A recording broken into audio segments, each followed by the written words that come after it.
জান্নাতে যারা ঢুকবে তাদেরকে রেশমের তৈরি পোশাক দিয়ে পোশাক বানিয়ে দেওয়া হবে, সবুজ মিহি সিল্কের রেশমি কাপড় দিয়ে ড্রেস আপ করা হবে, যেটার মধ্যে স্বর্ণ দিয়ে এমব্রয়ডারি করা ডিজাইন থাকবে। জান্নাতে নারীদের জন্য গহনার কোনো অভাব নাই। জান্নাতের ভেতরে বিশাল এক শপিং মল থাকবে।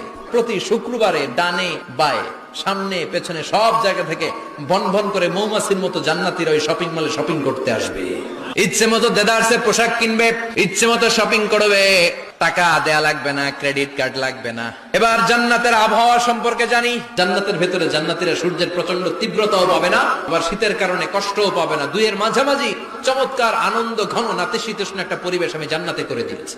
পুরুষদের জন্য আল্লাহ তাআলা জান্নাতের হুরদের ব্যবস্থা করেছে। সুন্দরী, রূপবতী, সুভাষিনী, অশুভম বর্ষা, মেঘ কালো কেশ, দেখলে পাগল পাড়া হয়ে যাবে জান্নাতীরা। জান্নাতীদের কোনো দাড়ি গজাবে না। সব জান্নাতি লোকদের বয়স হবে 33 আর লম্বায় হবেন আপনারা 60 হাত লম্বা।